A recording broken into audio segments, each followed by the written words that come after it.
Are your student loan payments or loan balances a major obstacle in your financial life? Then tune in and let's escape student loan debt. Hello, my name is Brenton Harrison, founder of Escape Student Loan Debt and your host for the Escape Student Loan Debt podcast, the final portion of the Biden administration's announcement on federal student loan forgiveness pertain to the creation of a new Income Driven Repayment plan. And in this episode, we're going to go through the details of this plan, how it compares to the other options available to student loan borrowers, and how to know whether you're eligible to sign up. Let's get started.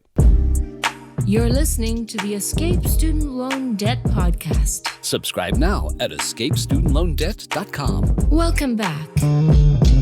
If you watched any news stories or read any articles about the Biden administration's debt forgiveness announcement, it's pretty likely that you knew the basics of who will and won't get their student loans forgiven. And you probably also understood when your student loan payments and interest will restart on those federal loans. But unless you're deep in your student loan bag, it is unlikely that you understood the details they covered for the new income-driven repayment plan.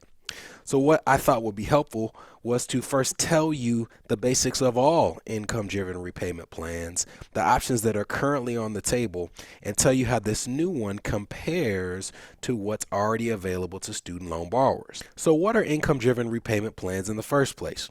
Well, IDR plans, as these are also known, are federal repayment options for borrowers where the payment they make has no connection to their actual student loan balance. Instead, it's based on a percentage of something called your discretionary income. And the way that your loan servicer calculates that discretionary income and the percentage of that number that you end up paying varies based on the income-driven repayment option that you've chosen. But let's say that I owe $1 million in student loans and you owe $10,000 in student loans. If we have the same discretionary income and we're using the same income-driven repayment plan, we're going to pay the exact same amount on our student loan. I know that sounds crazy, but that's how it works. Rather than paying an amount needed to fully extinguish that loan in a given period, you instead pay a percentage of that discretionary income number regardless of your loan balances. Now, there are some scenarios where based on your loan balance and how high your payment would be under these plans, where you may just be told that you're not eligible. But if you are eligible to participate, you will pay a percentage of that discretionary income regardless of your loan balance. And I use that example of $1 million loan balance compared to a $10,000 loan balance to be intentionally extreme. Because if I have $1 million in student loans and I calculate my payment under these plans and it turns out I'm paying $5 a month, which is possible, it's clear that I'm never going to pay off that $1 million loan. As a matter of fact, I'm not even going to cover the interest growing on the loan, and my balance will likely increase over time.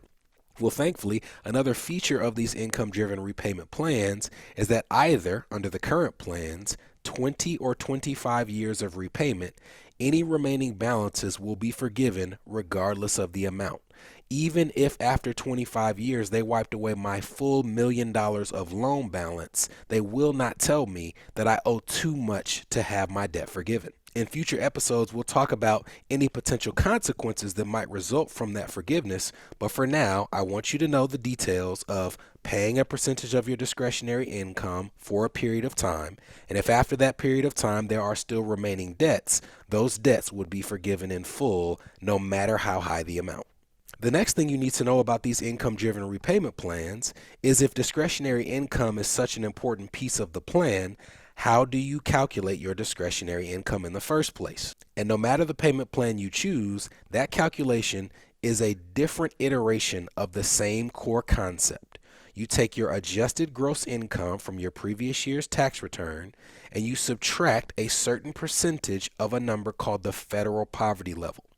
Now, depending upon the payment plan you choose, that percentage of the federal poverty level can change. But when you complete this calculation, what you'll be left with is your discretionary income for the year. And depending upon the payment plan you've chosen, the percentage of the discretionary income that you owe towards your loans on a yearly basis can change as well. So let's break down this formula in a little more detail.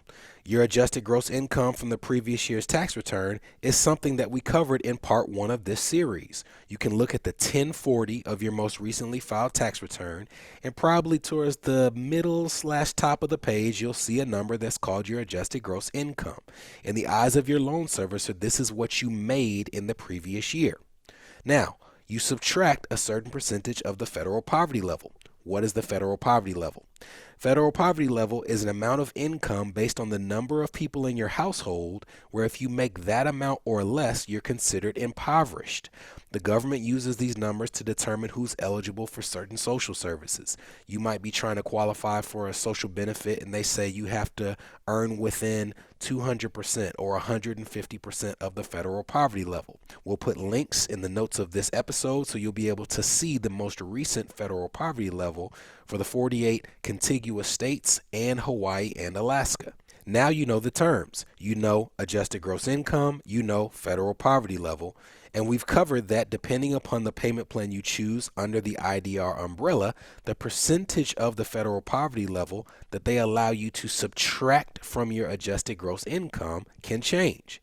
There are payment plans under this umbrella that charge 100% of the federal poverty level.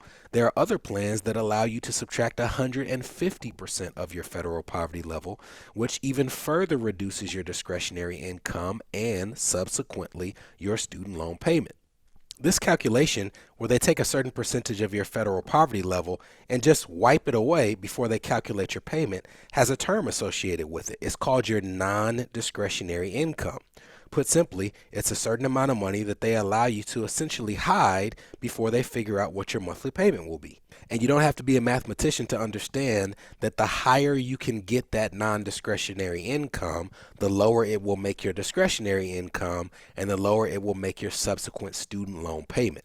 And the last element to finding out what your payment will be after calculating your discretionary income is knowing what percentage of that number you will pay. And that also changes based on the plan. There are plans that require 10% of that number, 15% of that number, and also 20% of your discretionary income. Those are almost all of the foundational elements of income-driven repayment plans. And now that you know them, I can tell you the particulars of this new payment plan. Here's what changed. When it comes to the percentage of your discretionary income, instead of 10%, 15%, or 20%, payments would be capped at 5% of your discretionary income. How do they calculate your discretionary income?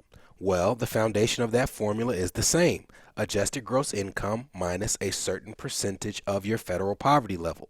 We covered that under the existing plans, that percentage is either 100 or 150%. Under this new plan, they would increase that percentage to 225% of the federal poverty level. That's what they mean when they're saying they are increasing your non-discretionary income under this option. They are increasing the amount of your pay that you can wipe away before your loan payment is calculated. And how long will you have to pay? Well, instead of paying for 20 or 25 years, as is the case under the current plans, this new option will cap your repayment period to 10 years before your student loans are forgiven in full. Now, if that seems like a monumental difference, it very much is. And to drive home the point of just how substantive this difference will be, I thought I would give you an example of a household of two that has a combined income, adjusted gross income, of $100,000. If they were going to calculate their discretionary income under one of the more popular payment plans that currently exist in the IDR umbrella, they would take their adjusted gross income of $100,000 and they would subtract 150% of the federal poverty level for a family of two, which is $18,310. That would leave them with a discretionary income of $72,535. Under the most popular repayment plan options, they would pay 10% of that number, which was their discretionary income.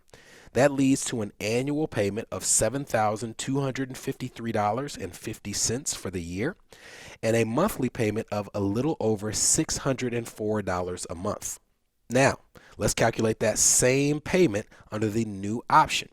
Same income, $100,000, but now their non-discretionary income is 225% of that same federal poverty level. So we subtract that number, and their discretionary income goes from a little over $72,000 in the previous plan to $58,802.50 for the new plan.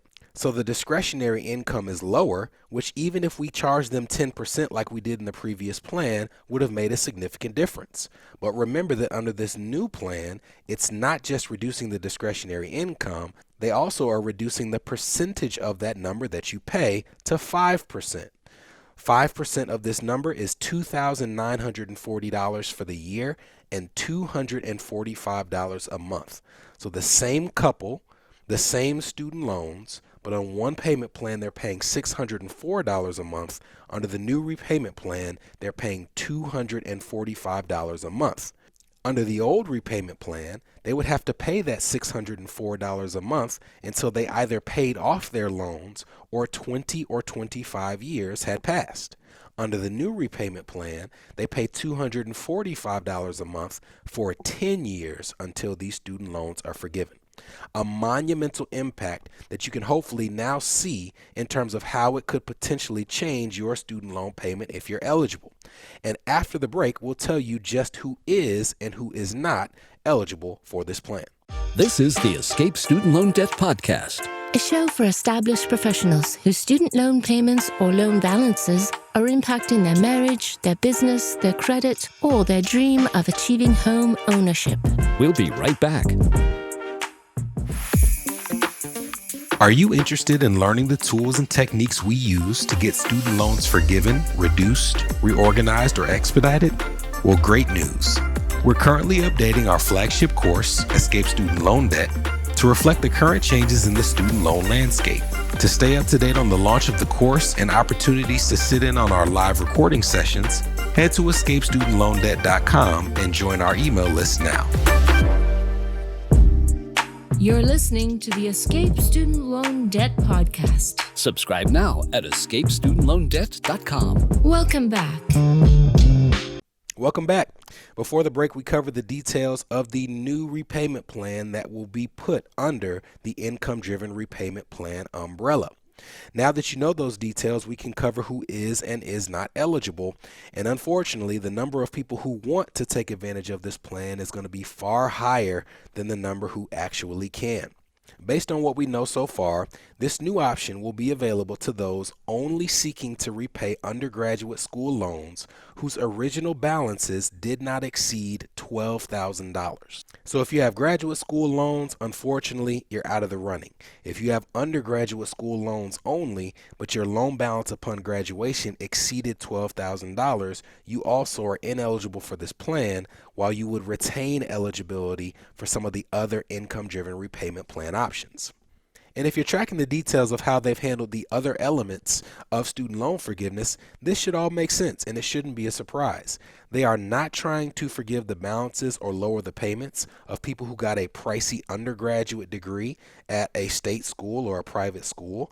And they also aren't trying to forgive the balances or lower the payments of people who got a graduate degree and position themselves to make a higher salary or hourly rate upon completion of that program. In my opinion, at $12,000 being the limit of what you could have owed upon graduation, they're really trying to forgive the balances of those who graduated from community and junior colleges. Because there's not many people out there that graduated from a four-year degree that took student loans who were within that $12,000 number. I think this is a way to incentivize people going to junior college and community college, and also a way to give them a leg up as they start their career upon completion of that program. So if you're listening to this and you're in that number, congratulations. It does give you that incentive. And if you've already completed that program, you now have a potential option rolling out in a few months that should make your student loan payment much more palatable as you pursue and progress.